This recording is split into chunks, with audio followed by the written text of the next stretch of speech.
Welcome to Talent Titans, the podcast where we bring you entrepreneurs and leaders from the global staffing industry. I'm your host, Suky Sodhi. Now let's jump right on in and welcome today's Titan.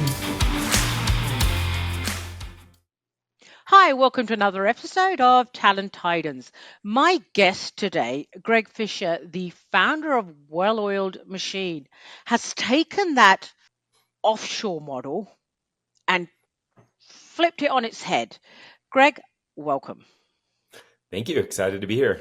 Thank you for joining us. So before we dive in, because I've got a gazillion billion questions for you, tell everybody a little bit about you and what is Well-Oiled Machine. I find the name quite interesting, to be honest.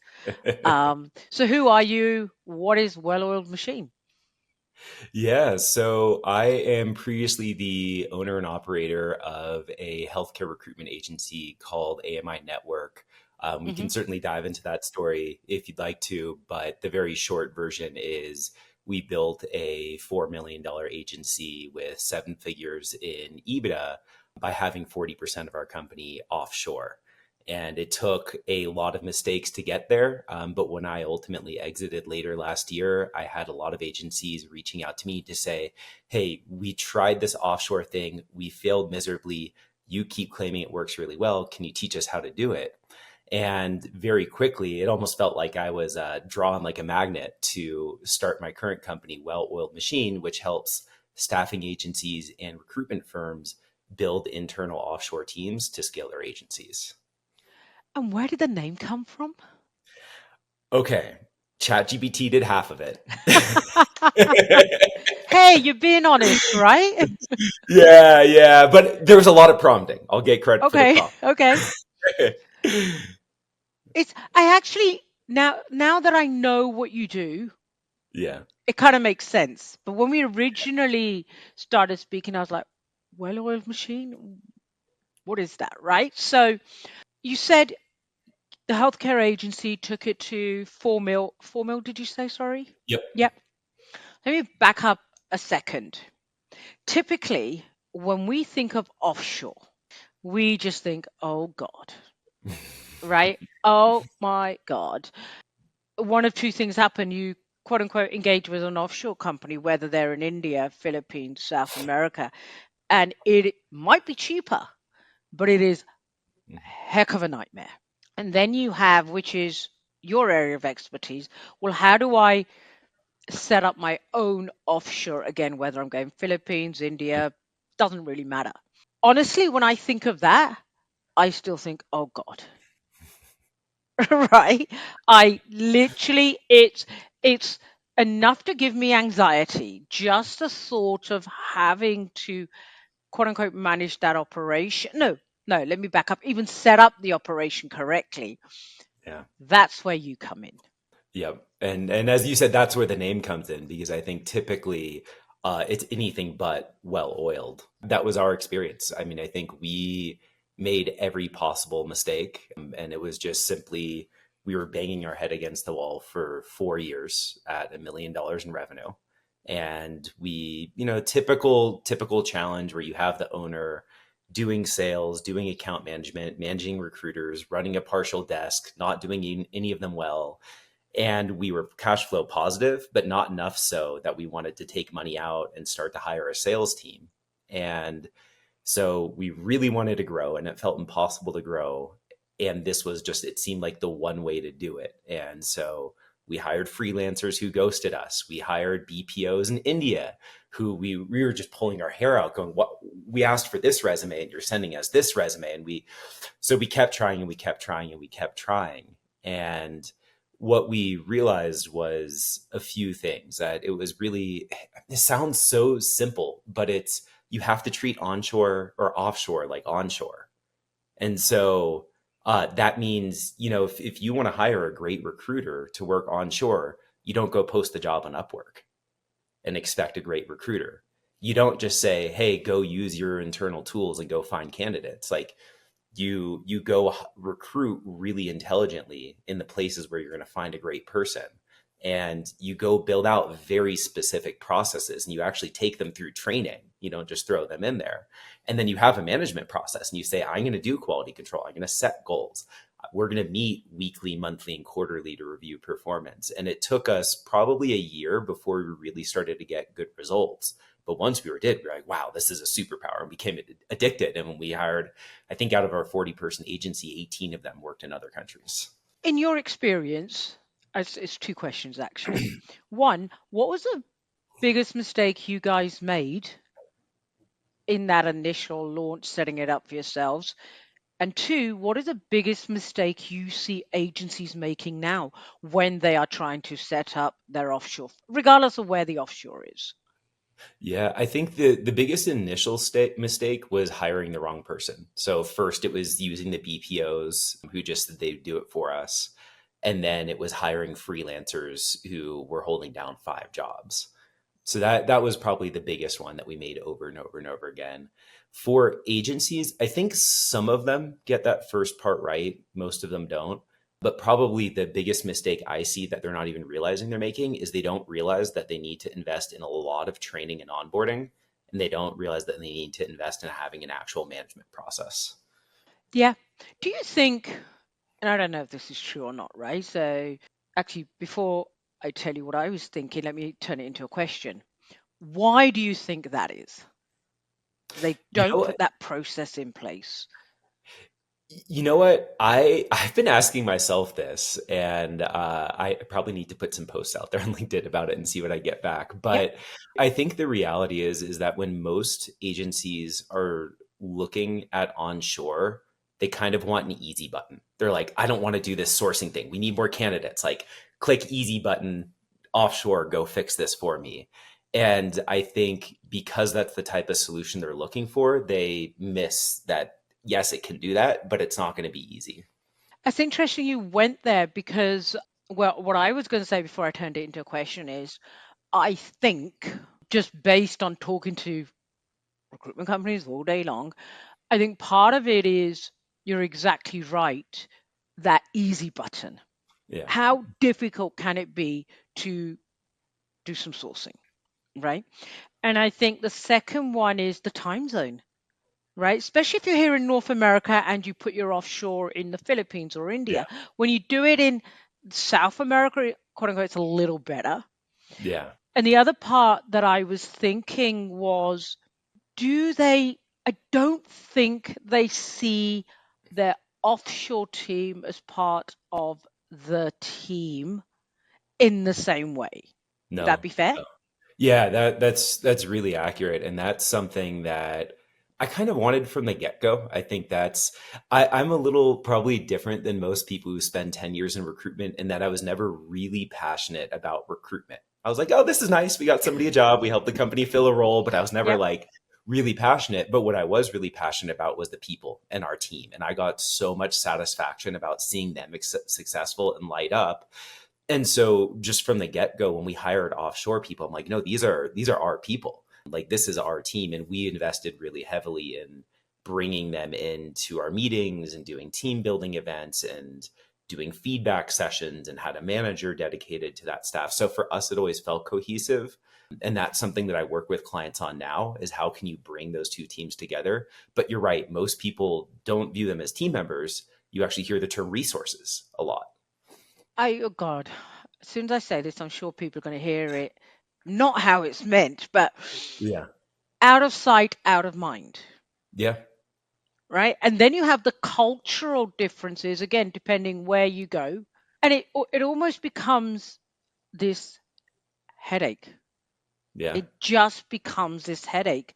So a lot of people just tend to offshore it, although they're not getting the results, although they're still getting a lot of frustrations, but they don't have to worry about the people part of it. Yeah. They don't have to worry about managing the people, because then that becomes the offshore company's problem, not mine. And it takes a lot of time. What are some of the things that, actually, I got a different question. Why should I go with a building my own team versus figuring out how to work with, quote unquote, one of these offshore companies? Why should I You do know, it myself? that's a really good question. Well, I definitely don't think everybody should do it themselves. I think I was speaking with a very small agency owner, solo operator the other day. She was fairly new. She'd been in the space for maybe a couple of years, and she had no experience managing people. She, based on where she was at, it probably would have been a bad idea for her to bring on somebody because it takes that much commitment. She was using a BPO. Was she getting as good of results as if she had like a great internal team member? No, but they were getting her some results. And I Better think than it's nothing. better than nothing. And I think she was invested in still managing that relationship. And so I think for some individuals, a BPO makes a lot of sense. But I think ultimately, I think the question that I would turn back to the owner asking that question is, let's look at your internal recruiters. Why should you hire them versus there's agencies that you could outsource your recruitment to? You could do split deals, but why do you choose to bring your own internal recruiters in house? And the answer that I would have to that is because I'm a master at my craft. I know how to source like no other. And if I bring somebody in and can teach them to source just as well as I can, I'm going to get exceptional results better than anybody else can. Yeah. Yeah, I think because we automatically, as an industry, and I know it's a general sweeping statement, I get that, but if I have another offshore company send me a LinkedIn request with a message straight after, and more have happened since you and I connected, thank you very much. It's your fault, okay? Um, and it's crazy because I remember actually literally one of the posts, can't remember whether you commented on my post or I can't remember Yeah. how it happened. And this CEO of one of these BPOs reaches out to me, connects on LinkedIn. Hey, heard your conversation. Cool. Okay, I accept. Boom. Next email was send me all your recs. What? Right?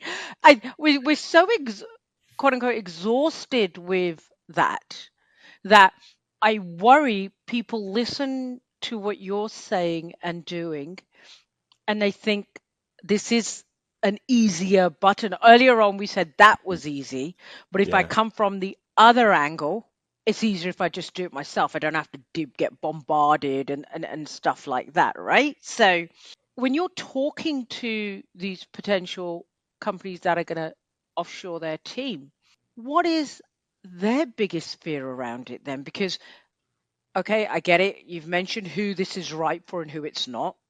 Got it. That makes sense. But when you're talking to them, what is their top one, two, three fears around actually moving forward with this? Yeah, it's a good question. I think it depends somewhat on the stage of the company. I think if we're talking really small, often it's wasting money and wasting time that they have very little of Yep. when you're early on. I think as agencies start to grow, the fear becomes, well, what if they get it wrong? What if they can't figure it out? What if they can't get it and the results are just really bad here? Which makes sense. I think that's a valid fear with any hire that you make. Fair point. As you were talking, it just reminded me of a company that shall remain nameless, but they have an offshore team, and their offshore team has a couple of hundred people in it. The issue the onshore recruitment team has is the quality is still not there. Yeah. And I was talking to one of the onshore guys, and he said, and I'm paraphrasing, but he said something to the effect of, we have to re-screen all of those CVs before we send them out. Although this is their own internal team that is supposedly is being managed out there, they've been trained and stuff like that. And when they go to the powers above and say, oh, we're frustrated with the quality, they get told, well, that's a much cheaper option still. That kind of, I get it if you just look at dollars and cents, but the impact it has on your team, your Yeah. onshore team. So, how Yeah. do you avoid these problems? Wow. I'm like, ooh, I really want to talk to this company now because I would love to dive inside their processes. To me, it comes down to the management process. And when you go back to what do companies miss, that's probably the last one. Like some companies think about resources and training, very few think about having a solid management process. But I would be curious to see does this agency have a KPI scorecard for each of the individuals doing sourcing and what's on it? So, and I'm happy to share some of this with your listeners later. Maybe I can throw it out in a post for everybody, but having a really good scorecard and actually following through with it is a big part. So, for instance, some of the KPIs that we would hold a sourcer accountable to would be one, how many resumes are you generating, which probably isn't the issue here. Two, a quality score. So on a weekly or monthly basis, the manager of this team would actually go through and say, okay, let's look at a search you did. What percentage of the resumes that you produced were actually accurate? And also, and this was always my biggest fear, how many did you miss too? And so the sourcer has a score for volume and they have a score for quality. And then the third score that I like to put in there is escalations. So how many times? So usually what we would do is have a sourcer supporting 2 or 3 recruiters, depending on the volume. And so how many times did the 2 or 3 recruiters feel the need to escalate something to the manager? Interesting. And now the manager, whoever that is, and as teams grow larger, the manager is usually going to be based offshore. We eventually hired an incredibly talented leader in the Philippines. Initially, it's going to be onshore. That manager should be sitting down monthly, maybe even weekly, reviewing these KPIs and diving in and coaching that team member. What? So just sticking with that management part, are you saying that part of my budget, my startup budget for this, I should allocate time for my manager, team lead, whoever it might be, to be spending X period of time in said country training, launching people? Or are you saying this can be done remotely? I would do it remotely. I think as operations start to scale, if you have a team of 50 team members, probably somewhere around 20 to 50 is where you might start to think about consolidating and getting together. Before I exited my last agency, I was actually really actively looking to fly out and bring the team together for an annual retreat. But no, this can be done very effectively remotely. Okay, so this can be done remotely. So, and I'm sorry, I'm not being difficult. I'm just Yeah. thinking Yeah, these are great everything that questions. people listening to this are thinking. Now, the time difference. So, I'm in Eastern. So, okay, fine. If my offshore is in South America, it's not too bad. Mhm. But if my offshore is now Philippines, that's what, 10, 11 hours. If it's India, 10, 11 hours. So now I've done my day job and now I've got to do another job.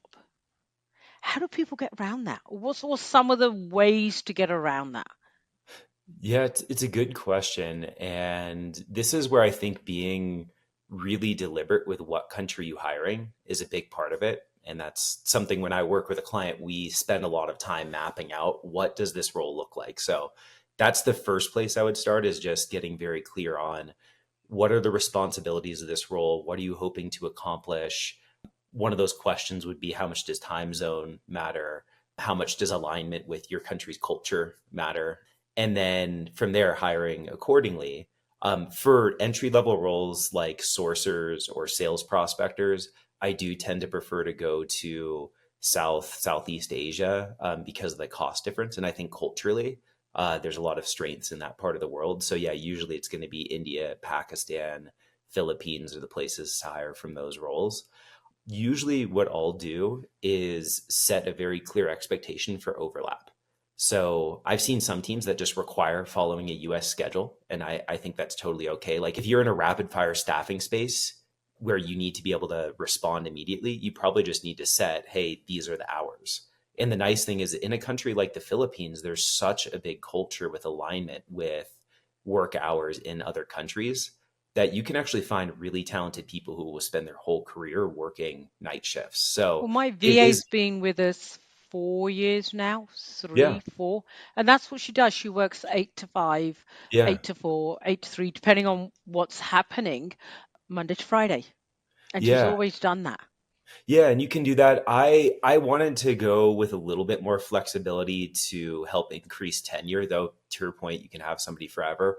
Often what I would do is require a half day of overlap and say, you can like we need you available for these 4 hours so that we can meet and talk and adjust. your other 4 work hours, you pick when you want to do them. Oh, you pick when you want to do them. Yes. Yes. Interesting. So that's a bit of flexibility you're giving them. Yeah. So if I've understood you correctly, so 8 to 12 Eastern hours they're working, then they can Yep. go away and do whatever, depending on time zone, and then they get up and do another 4 hours. Is that kind of how you're saying it? Exactly. And I think that really aligns with our company's culture. And I think that's a really good place to start is like, what is your culture like, your work culture like for your internal team? I mean, you can see me having the long hair. I'm up in the mountains. Like we were very, very relaxed. And that was how we were with our onshore team. We said, hey, if you want to go hike for a couple hours in the middle of the day, go do it. As long as you get results, we don't care when you're working. And so we wanted to try to replicate that overseas as well. And that way, you talk about like alignment between offshore and onshore teams. They feel like they're part of the same company now. In theory, that makes complete sense to me, Yeah. right? But as I'm thinking about it, I'm saying, well, and again, some people may not hear this how it's meant, but I know my people. We've built a trust. I can see them, hear them, all of that stuff, right? So I sat with them. I looked them in the eye when I interviewed them. I referenced them. I done this. I done that. They had a quote unquote track record that I was able to verify, however I do that. And now I've got, so my VA, I've never met her. Funny enough, I got her through a staffing agency that specializes in VAs. Yeah. Yeah. Well, we got to practice what we preach, right? Yeah. And one of the reasons I chose to go through a staffing agency was because of all of this. I was like, I have no idea how you verify somebody in Philippines. Yes, I've recruited in the Philippines, but my client's taking care of the operational piece of it, right? So what you're saying might be a little scary to someone that's listening to this and thinking, I'm no, I need, we got to build the trust. We can move towards that, right? In which case, I guess I've just answered my own question. They should be working whatever your time zone hours are. Yeah. And I think regardless of the, yeah, I think you need some overlap in hours no matter what, because a big part of the process is going to be training and meeting regularly. But yeah, I think what I've found is just having an incredibly detailed training process where everything you expect is in writing. And so by the end of the first 2 to 4 weeks, the owner should be able to answer, or the manager should be able to answer the question, do you feel this person is completely clear in the expectations of this job? So that's the first part of trust building is, do they understand the expectations? And then after that, what are you doing to have continued quality control? And so, yeah, that trust is built with time, and it can be done virtually, but it takes a lot of the investment and the training and then the check-ins and going, let's look at your KPIs. Yeah, I don't know if you're working all day or not. And I'm not going to be monitoring your screen and looking over your shoulder, but I can see your results. I can see your metrics. And then periodically, we're going to go in and do these searches together or whatever the work is. And I'm going to observe firsthand. And if you do that enough, yeah, you should be able to answer a clear question. Is this person producing good work? Yes or no? Actually, you've just reminded me. When was Memorial Day? That was last week, right? So yeah, this conversation was last week. Speaking to one of my clients out in New York, they in the tech space, and they're in the process of launching their offshore. Mhm. And they were thinking India. And one of the things they reached out to me about was, where do you go? So you've identified, because I just come back. I was in India earlier this year, and I'd done a podcast on it, Mm. about how it's booming. But the conversation him and I were having is, where do you go? You're okay. You're going to India. Where do you go? Do you go Delhi? Do you go Ahmedabad? What's the other one? I can't remember. And then Bombay. But then you're competing with a saturated market from a cost perspective. So the conversation we were having is, should we go to one of the other major upcoming cities? But my question to you on this is, you've decided you're going to a country. How do you decide on the location? Or if I've understood you correctly, what you're saying is it doesn't matter. You're putting all these people, quote unquote, remote working from home. Yeah, yeah, exactly. I think if there is a clear plan to build a very large operation, you probably at least want to think with that in mind and set that goal from the get-go. And I think if the agency owner is thinking, hey, I see us becoming a very large company, a 9-figure company at some point, and I could see us having 50 to 100 people offshore. Yeah, as you start to scale really large, you might want to have an in-person operation. And so then I would hire very intentionally in a city. But if that, and I think that's the reality is 90% of agencies don't plan on getting that large, and being fully remote can work very well. The one other thing to think about is if you'd ever like to get the team together in person. And then that can be very helpful for having some concentration. Is that something you should do? Although it's a quote unquote remote offshore team, should you plan to create that team culture there, i.e., once a quarter, once a year, twice a year, whatever the case may be, they are definitely going to get together? Or is that a nice to have, do you think? Yeah. I think, it comes down to company philosophy. Personally, I think it's a must. So our company went, like a lot of agencies, went from being working in person pre-pandemic to post-pandemic, we were fully remote. And as a company in the US, we would get together usually a couple of times a year. Our management team would get together more often. And there was a huge value in that. And I think there's a huge value if you can get the offshore team together, if you can meet them in person. I've heard stories from my clients when they've been able to do that, just how much it strengthened those relationships. So yeah, I think if you're just going to hire 1 or 2 offshore team members and that's it, and you're not going to go very far, probably not worth it. But if you see the potential for this to scale, I would probably hire very intentionally, trying to keep people fairly local. If you're picking, a large place like Mexico City or Manila, there are so many people there. You shouldn't need to go outside of that region also. Yeah. So as you're talking to people and you're helping them decide whether setting up a offshore is the right thing for their business, I was thinking, when you set up a business, forget the bricks and mortar, because we've just said this is remote. I know there's places in India, Pakistan, all over where internet's a huge issue at certain times of the Mhm. day. Is that something? How do you get around that? Well, you can't necessarily. So but I think you have to be intentional with where you hire. So if I look at the Philippines, you have very reliable internet in Manila, but as you start to get to all the small islands outside of Manila, you don't. Or for instance, I was speaking to a company that hires a lot in India recently. And because of the political climate, some of their employees were having a hard time with reliable internet. And funny enough, they wanted help hiring in the Philippines. But I do think, yeah, going back to the beginning, when you start to map out, I want to do offshore, where should I hire? That is one of the factors to consider. Is there going to be reliable internet there? Yes, because critical, right? Yeah. Who pays for laptops? Very, very good question. So there's a lot of routes to go with this. Generally speaking, I like to make it really easy and just only hire people who already have this stuff, which also ensures that like they're going to be fairly tech savvy to begin with. If they have their own laptop, probably more likely to have reliable internet. But there are agencies that you can work through who will send out equipment and they'll also get that equipment back. They will get it back. Yes, yes, yes, yes. And they'll typically take the burden if they Yep. don't. Okay, so it's almost an insurance policy in many ways. Yeah. That's a really interesting one, because not only is setting up in a new region, it's all the unknown, right? But then when you think, okay, well, I'm hiring 6 people, so now I've got to get 6 Apple laptops to them. Suddenly you are talking $30,000-$40,000 in equipment, Yeah. which again is, we would do that if we were hiring somebody here. I get it, Yeah. right? But I guess in my mind, well, I know where the person lives. I can just, Sure. right? Whereas over there, we're not going to fly over.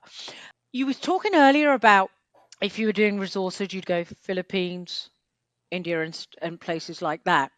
What other regions should people be looking at? Or what are the up and coming regions, if there Yeah. are any? Ooh, this is a lot of fun. And one other thought just about the location. For companies who really like an in-person presence, like maybe you are fully in office 5 days a week with your onshore operation and you want to mirror that same culture, there are a lot of employers of record who rent out office space too. And this is where picking the right vendors to partner with is really, really important. I see some companies charge 10x what others do, but if you really value in person, there are a lot of employers of record who will cover all the payroll and everything. They can procure laptops, and they will also give you office space where everybody comes together and works in person. Oh, post, so sort of like a Regis, right? Yeah, Yeah. exactly. Now, as far as hiring goes, so I think it's important to look at the model and of what you want to offshore. And the way I look at it is there's generally three functions. There's two roles that are most commonly offshored and three functions within those roles. So you have either recruitment or sales. Let's take recruitment, for example. And the simplest function within recruitment is sourcing. Then you have candidate screening and maybe scheduling calls. And then you have the actual closing and management of that candidate. And in my experience, those take different levels of skill and sophistication to be able to do well, with the actual candidate management and closing being at the top. What's the And same so, here, right? yeah, exactly. And so the way I look at it is first, I want to sit down and think about what function do I want to offshore? And then based on that, that's going to lead me to what country I should hire in. So for something like sourcing or on the sales side, just building prospect lists to reach out to, in my mind, I want to hire in a place that's going to be as inexpensive as possible and that's very, very process oriented. I've found regions like the Philippines are so much more thorough and meticulous at following a process. And frankly, I would take a sourcer out there over in the US. I think they'll do a better job on average if you manage them well. Now, and there probably isn't a huge reason to hire anywhere else. Could you hire in Latin America or South Africa? Yes, but you're going to spend at least double to do that, I think, without a lot of value for that research role. Now, if you want to go up the ladder to a skill set where you're vetting candidates, or on the sales side, if you're doing cold calls to schedule calls with potential clients, those cultures can work well in India, Pakistan, Philippines. I have seen some success, but you're a lot more likely to have success hiring in a region that has a more similar culture and dialect and speech pattern to yours. So if we're talking a UK search firm, South Africa makes a ton Yeah. of sense with that. If we're talking a US or Canadian based search firm, Latin America, especially Mexico, you're going to find a lot more culture similarities. Those would be the regions that I would look at for a role that's going to be speaking to potential clients or candidates. Yeah, because I honestly, if somebody had said to me, would I put somebody on the phone out of India to screen my candidates? No. Yeah. It would take a lot for me to get to the stage where I'm like, yep, they get it.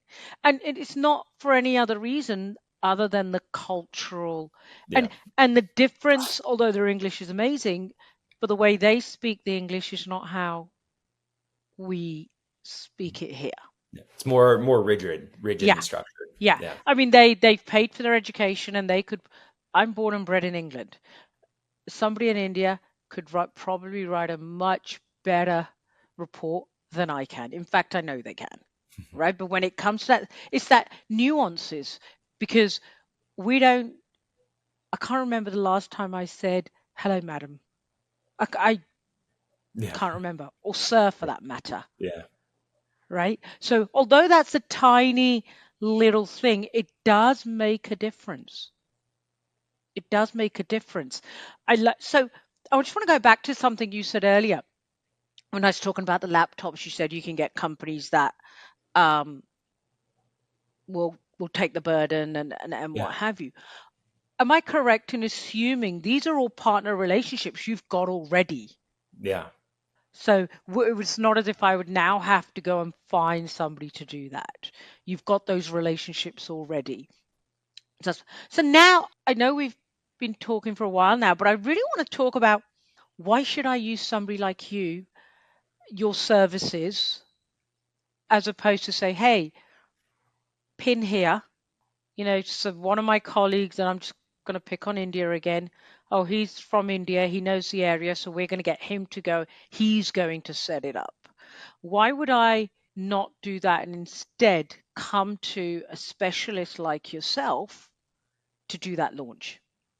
Yeah, it's a great question. I think, look, for the companies that have, I think the companies that have really strong processes for training and management, like maybe you've already had a sourcer who's local, and now you're taking that exact set of processes for how you source that you've already really developed and how you manage, and you're just moving it to another country. You probably don't need to, or maybe we have a quick chat about which country you're doing it in. And if you already know for a fact, this is the country that I want to hire in, and I already know exactly how to hire there probably isn't a reason to work together if you already have all those established. That's I think, honest.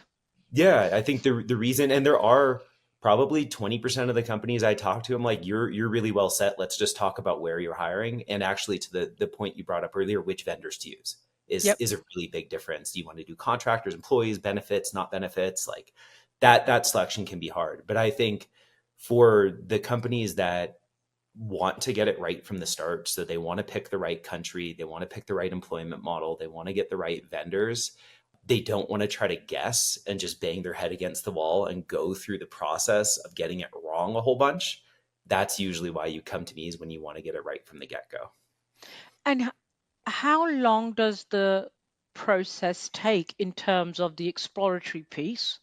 So if you've got Yeah. somebody like me who doesn't have any preference, how long does the process take from the time I've engaged with somebody like yourself to the operation being launched? So we're looking 6 to 8 weeks total. And what that means is by the end of 6 to 8 weeks, you've not only figured out who you want to hire, you've actually made that hire and taken them through their first 2 weeks of onboarding. Oh, okay. So in essence, what you're saying is 4 weeks, the exploratory decision making process, and then the next 4 weeks you're in execution mode. Yep. Would somebody that has and I think I know the answer to this, but if somebody who's got an operation already that is not, to use your company name, well oiled, is not a well oiled machine, how would they benefit from a conversation with you, or are they too far in for you to come and you potentially have to dismantle everything? No, I this actually happens quite a bit where somebody is already doing offshore, it's working okay, it's not working great. Sometimes there could be dismantling, but often it's just saying, let's take a look at your management processes and adjust some of those. And also let's look at your future hiring strategy and adjust that. Okay, cool. And I know this is like asking how long's a piece of string, but typically from when somebody has made that quote unquote investment, and if I take US dollars, somebody wants to have two people, for argument's sake, I'm thinking the investment is what, 20, $30,000 to get it all up and running and pay your deposits is that kind of the budget somebody should have, or is it like, no, you don't need that bigger budget to set up a two-person, two offshore resources? Yeah, that's right. That's really good math. Yeah, I would say you're looking at $1,800 to $1,400 a month. The only thing I would probably add to that is that, yeah, I think a lot of people will think, okay, this is going to cost me, this hire is going to cost me $20,000 a year. But the reality is, if it's not working, it's not going to cost you that much, Yeah, good because you point. you should know within a couple of months. And so really the way I look at it is, you're risking thousands of dollars, not tens of thousands of dollars. Yeah, yeah, no, good point. Because Yeah. I was literally just thinking budget line, right? And put it, Right. Yeah. and because that's how Yeah. everybody tends to do it, right? And they, Yeah. so final question, I think it's my final question, unless I think of something else when you answer this. Is there any stats or reference or data or anything like that where you can say, look, having your own offshore team is statistically better than having it offshore? The results are 10x, whatever the case may be. Or is this too early? This is a relatively new concept and we don't have that kind of data reports yet. Yeah, I don't have broad stats. I am a bit of a data nerd. So this is getting me to think about, like, how can I measure this more? I can point to just a couple of personal experiences that I've had, and, like, Yeah.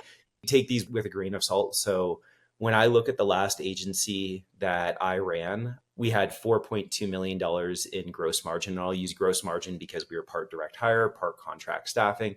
So on $4.2 million, we were running just shy of $1.5 million at EBITDA.